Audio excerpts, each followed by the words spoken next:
তো এটা হচ্ছে চাঁদটা আমাদের।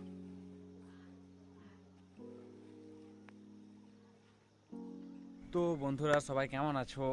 আশা করি ভালো আছো। তো এখন আপাতত প্রায় সন্ধে হতে চললো, গুড ইভিনিং। তবুও আমার মনে হলো যে ভিডিওটা বানিয়ে রাখা উচিত, কারণ কি সামনে কয়েকটা দিন আমরা একটু ব্যস্ততার মধ্যে থাকবো, তো ঠিকঠাক করে সময় দিতে পারবো না। আর আজকে এটা অ্যাকচুয়ালি ব্লগ নয়, জাস্ট একটা কম্প্যারিজন ভিডিও বলতে পারো। গোপ্রো মানে যাই হোক, এটা আমার আছে ডিজে অসমো অ্যাকশন।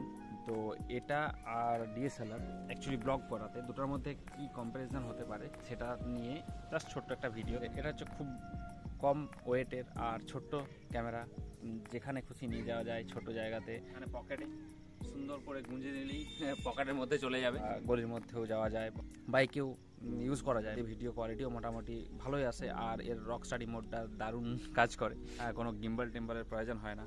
আর সবথেকে বড় অসুবিধা ডিএসএলআরের স্টেবিলাইজেশন, গিম্বল ছাড়া ভিডিও বানানো সম্ভব নয়। আর ডিএসএলআর ইউজ করার জন্য তোমাকে সবসময় একটা ব্যাগ ক্যারি করতে হবে, এত বড়, সঙ্গে ভারীও, ওয়েটও আছে যথেষ্ট পরিমাণ, 7500 ওয়েট এমনিতেই বেশি, এটাতে আমি ব্লগ বানাতে পারি না। আমি আপাতত এখন বেশিরভাগ টাইম আমি মোবাইল ইউজ করি। এখন দেখো প্রায় সন্ধে হতে চললো, লাইটের পরিমাণ খুব কম আছে, তো লাইট খুব সামান্য লাইট আছে।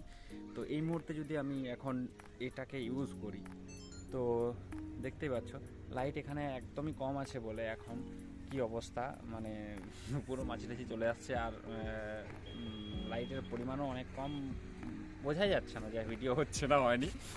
আর এটাকে এডিট করলেও কোয়ালিটিও আসবে না ঠিকঠাক করে। ডিএসএলআর দিয়ে 250 টাকা বাড়িয়েও কম লাইটেও ভিডিও রেকর্ড করা যায়। আর ডিএসএলআর সবথেকে বড় ফায়দা হচ্ছে এটাই কি, এরা যদি তোমার কাছে জুমিং লেন্স থাকে, তো তুমি দূরের জিনিসকেও খুব কাছে করে দেখাতে পারবে। এই মুহূর্তে দেখো আকাশে চাঁদ উঠেছে, তোমরা দেখতে পাচ্ছ কিনা জানি না, আমার মাথার উপরে দেখতে পাচ্ছ এখানে চাঁদ উঠেছে, কিন্তু মোবাইলে কতটা ছোট দেখাচ্ছে, ওটা বিন্দুর মতো। এটা জুম লেন্স 70-300 লাগানো আছে, তো 70-300 দিয়ে যদি আমি তোমাকে চাঁদটাকে দেখাতে পারবো কিনা জানি না। ওয়েট, সেই চন্দ্রমামা এসছিল একবার, এই দেখো এটা হচ্ছে চাঁদটা, এবং এটাকে যথেষ্ট বড় করেও তোমাদেরকে দেখানো সম্ভব। চাঁদটা কীভাবে ভিডিও বানানো যায়, অনেক দূরের জিনিসও আমরা ব্লগের মধ্যে নিতে পারবো। এটার একটাই সমস্যা, সেটা হচ্ছে কি না, স্টেবিলাইজার নেই। তো সেটার জন্য তোমার গিম্বল ইউজ করতে হবে, গিম্বলের অনেক দাম। এত হেভি লোড নেওয়ার জন্য একটা গিম্বল নিতে গেলে প্রায় 30,000-35,000 টাকা এমনিতেই পড়ে যাবে। তো সেই জন্য আমি ক্যামেরা দিয়ে ভিডিও বানাই না, ক্যামেরাটা দিয়ে বানাই, আর নইলে একমাত্র ফোন দিয়ে বানাই। আর এখন পুরোপুরি প্রায় সন্ধে হয়ে গেছে, তো তাতে করে লাইটের খুব অভাব, বুঝতেই পারছো। চলো দেখা হচ্ছে নেক্সট ভিডিওতে, টাটা।